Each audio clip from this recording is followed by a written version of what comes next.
Shalom adik-adik, bagaimana hari Minggu ini? Bagaimana pagi hari ini? Udah mandi, udah makan, udah siap mau sekolah minggu online?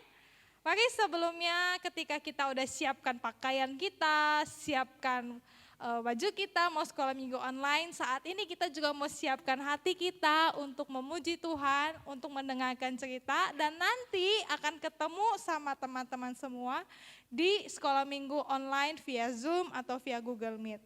Mari sebelumnya kita siapkan hati kita tenangkan hati kita ambil waktu teduh. Saat teduh mulai. Amin. Adik-adik, mari kita angkat pujian, Bapakku datang padamu, biarlah kita mau datang sama Tuhan, kita mau datang dengan kesungguhan hati karena Tuhan Yesus sudah baik bagi kita.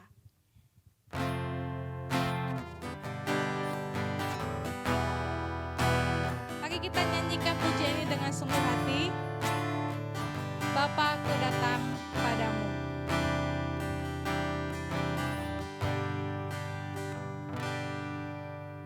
Bapakku datang padamu, naikkan ucapan syukur atas kasih anugerah-Mu yang indah setiap hari. Pagi hari, siang hari, sore dan malam hari, tak hentinya mengucap syukur atas kebaikan-Mu. Mari kita angkat puji ini sekali lagi. Dengan kesungguhan hati kita mau katakan, Bapakku datang padamu, naikkan ucapan syukur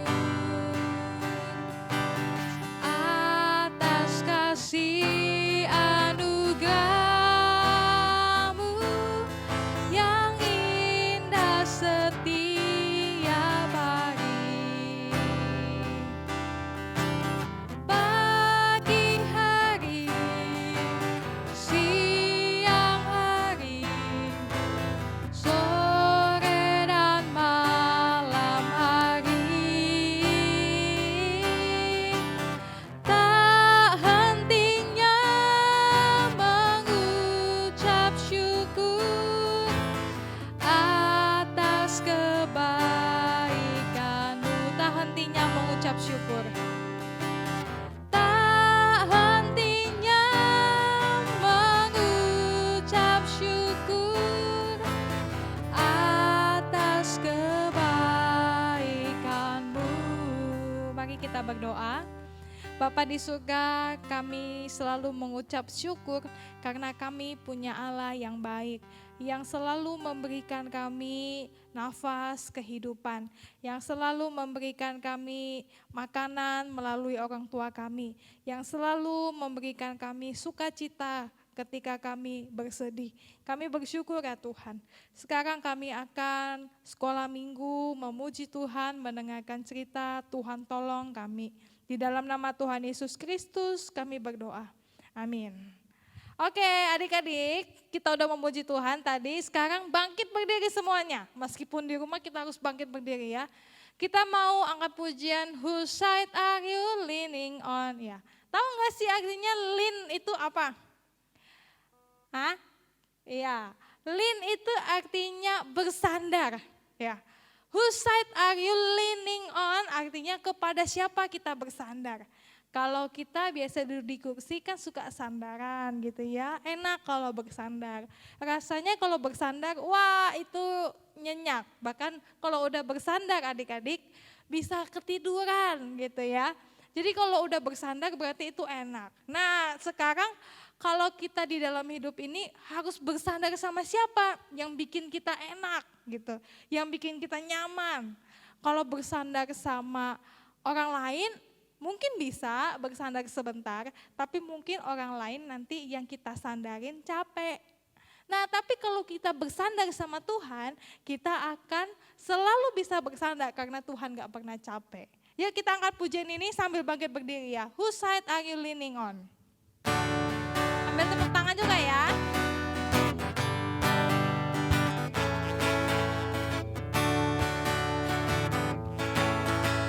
Whose side are you leaning on?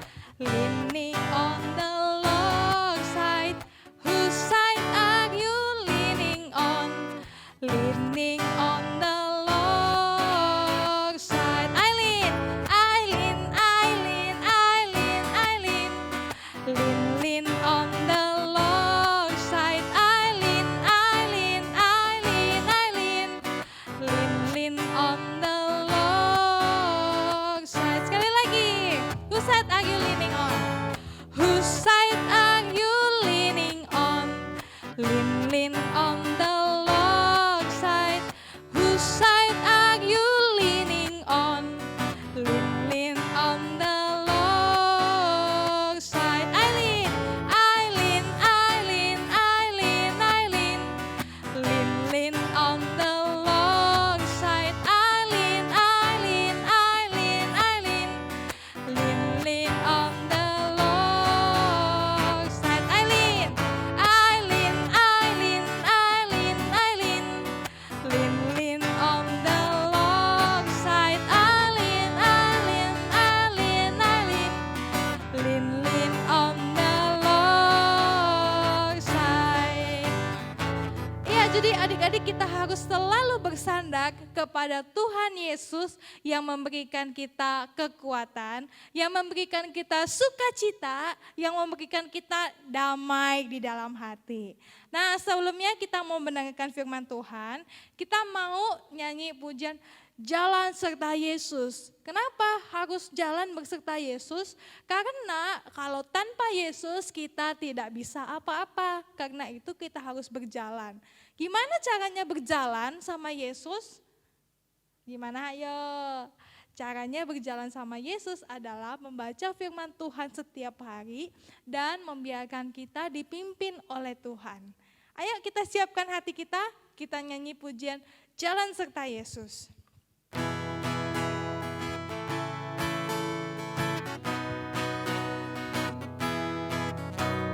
Jalan serta Yesus, jalan sertanya setiap hari. Jalan serta Yesus selamanya. Jalan dalam suka, jalan dalam duka, jalan sertanya setiap hari. Jalan dalam suka, jalan dalam duka, serta Yesus selamanya. Sekali lagi yang semangat. Jalan serta Yesus, jalan sertanya setiap hari. Jalan serta Yesus selamanya. Jalan dalam suka, jalan dalam duka, jalan sertanya setiap hari. Jalan dalam suka, jalan dalam duka, serta Yesus selamanya. Jalan dalam suka, jalan dalam suka, jalan dalam duka, jalan sertanya setiap hari. Jalan dalam suka, jalan dalam duka, serta Yesus selamanya. Serta Yesus selamanya, serta Yesus selamanya. Sekali lagi, serta Yesus selamanya. Biarlah kita selalu berserta dengan Tuhan Yesus selamanya. Sampai nanti kita besar, sampai nanti kita tua. Jangan pernah lupakan Tuhan Yesus. Mari kita berdoa. Tuhan Yesus, sekarang kami akan mendengarkan firman Tuhan. Kami sudah siap ya Tuhan. Tolong kami di dalam nama Tuhan Yesus Kristus kami berdoa. Amin. Oke, selama mendengarkan cerita adik-adik, pasang telinganya, duduk yang manis, siap dengarkan dengan baik. Sampai jumpa. Shalom adik-adik. Ya, kita akan kembali mendengarkan cerita. Sebelumnya lipat tangannya, tutup matanya. Kak Febe ajak kita berdoa ya. Mari kita berdoa. Tuhan Yesus yang baik, kami mengucap syukur kalau hari demi hari kami boleh lewati dan itu adalah penyertaan dan juga kebaikan Tuhan. Sekarang kami akan mendengarkan firman Tuhan. Tolong kami supaya kami dapat mengerti. Buka hati kami, buka telinga kami. Kami siap mendengarkan. Di dalam nama Tuhan Yesus Kristus kami berdoa. Amin. Oke adik-adik, masih ingat lagu Bapak Abraham mempunyai? Ya, coba nyanyi yuk bareng-bareng yuk. Bapak Abraham mempunyai banyak sekali anak-anak. Aku anaknya dan kau juga. Mari puji Tuhan. Iya, jadi Bapak Abraham itu punya banyak sekali anak-anak. Tetapi cerita hari ini itu bukan cerita tentang anaknya Bapak Abraham. Tapi cerita tentang Bapak Abraham yang belum punya anak. Nah ceritanya masih menyambung minggu lalu bagaimana Bapak Abraham itu dipanggil sama Tuhan keluar dari rumahnya untuk masuk ke satu tempat yang lain yang Tuhan janji akan berikan. Nah waktu itu semua barang-barang Bapak Abraham dibawa dia pindahan ya. Dia bawa istrinya, dia juga bawa satu keponakannya. Siapa nama ponakannya? Iya betul, namanya Lot. L-O-T, Lot. Nah kemudian ketika sampai di satu tanah yaitu namanya tanah Kanaan yang Tuhan janjikan Tuhan mau kasih ke Bapak Abraham. Ternyata Bapak Abraham ini sangat kaya, bahkan juga keponakannya sangat kaya banget. Kaya itu berarti banyak barangnya, banyak hartanya, kemudian banyak emasnya, kemudian juga bukan banyak hartanya. Dia juga banyak kambing dombanya, dia banyak pembantunya. Wah pokoknya tanah itu, tempat itu jadi penuh dengan hartanya Bapak Abraham dengan si Lot. Akhirnya begini, Bapak Abraham bilang, sepertinya tempat kita udah penuh deh. Gimana kalau kita berpisah? Maksudnya kita cari tempat masing-masing gitu kata Bapak Abraham. Sekarang kamu Lot, ponakanku, kamu pilih mau kemana? Kalau kamu ke kiri, nanti aku ke kanan, kata Bapak Abraham. Kalau kamu ke depan, nanti aku ke belakang. Jadi kita pisah supaya enggak banyak, enggak terlalu sesak tempatnya. Terus ketika Lot lihat-lihat, di mana ya? Kata Lot. Oh Bapak Abraham, kalau gitu kayaknya saya mau pilih yang di sebelah sana. Di daerah Sodom, dia bilang begitu. Aku mau ke Sodom aja deh. Di sana dilihat-lihat tuh seperti gambarnya ini. Dilihat nih ya, kata si Lot. Di Sodom ini airnya banyak, tanahnya subur. Bagus untuk kambing dombanya buat cari makan.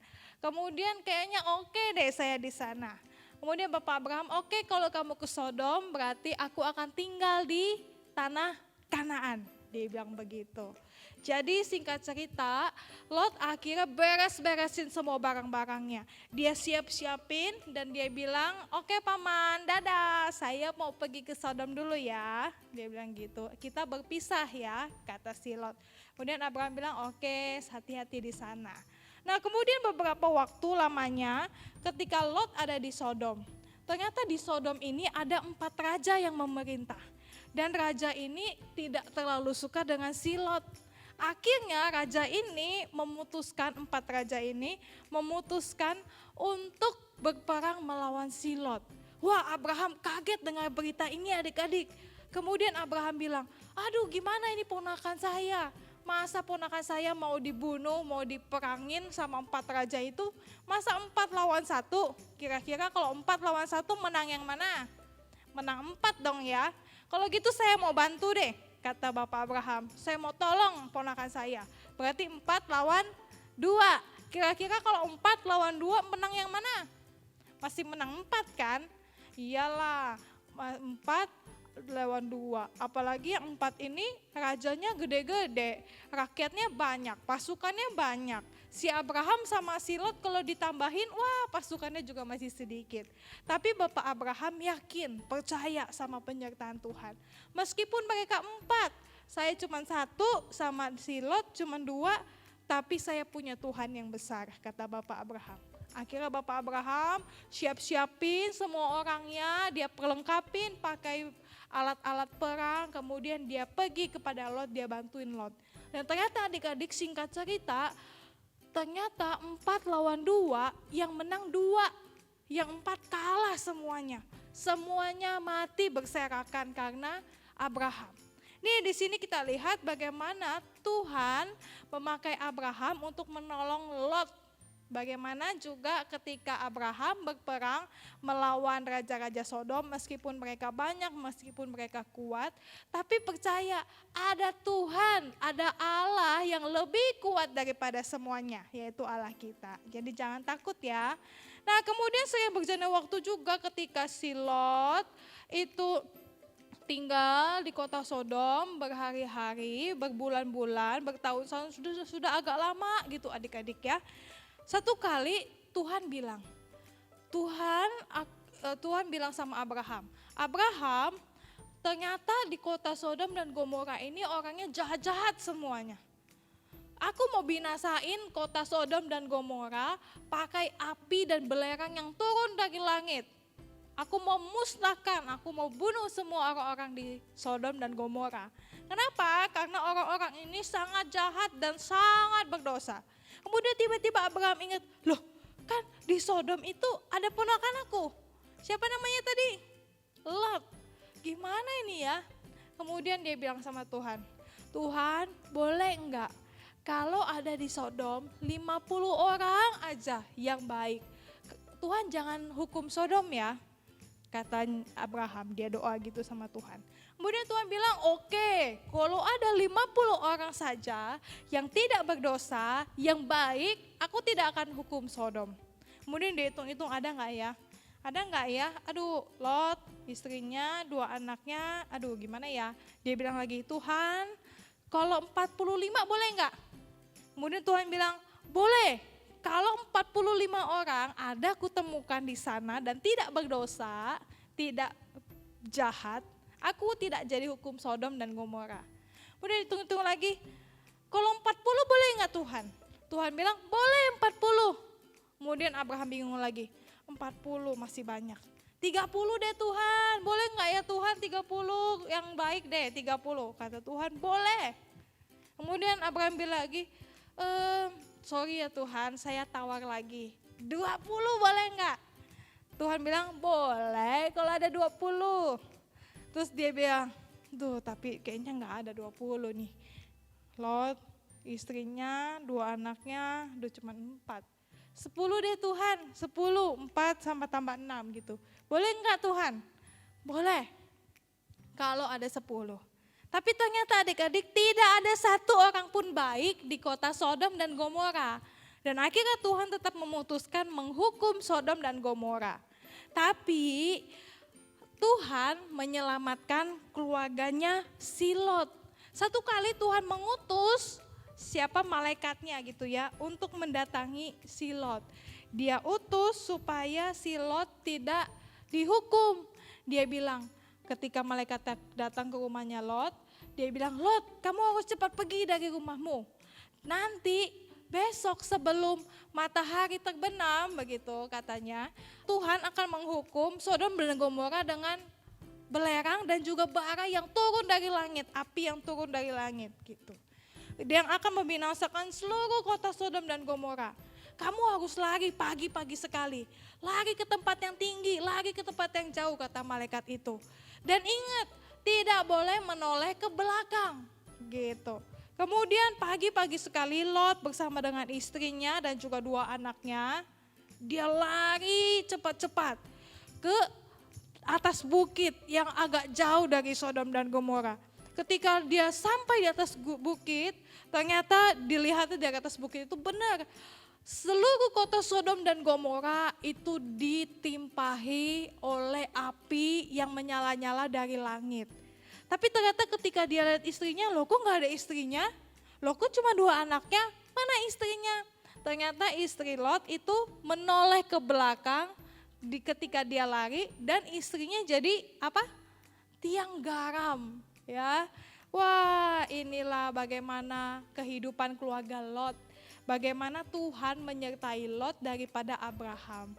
Abraham berdoa supaya Lot selamat. Abraham berjuang untuk Lot supaya Lot juga bisa selamat.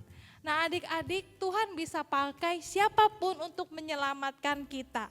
Dan kita pun juga bisa dipakai untuk menyelamatkan orang lain, untuk berdoa bagi orang lain. Misalnya menyelamatkan teman-teman yang belum percaya kepada Tuhan, didoakan supaya percaya. Kemudian mungkin Akong, Ama di rumah belum percaya, kita doakan supaya percaya. Mungkin Akong dan Ama di rumah sakit, kita doakan juga bisa sembuh. Dan ketika dia sembuh kita bilang, Akong, Ama bisa sembuh karena Tuhan Yesus. Mau nggak percaya sama Tuhan Yesus? Nah, adik-adik, dari situ kita belajar bagaimana kita mendoakan orang lain dan kita juga menyelamatkan. Bukan menyelamatkan dari kematian, tetapi menyelamatkan dari penghukuman dosa. Mari kita berjuang bersama-sama, kita berdoa, kita berjuang mengasihi sesama kita. Tuhan Yesus memberkati, sampai jumpa.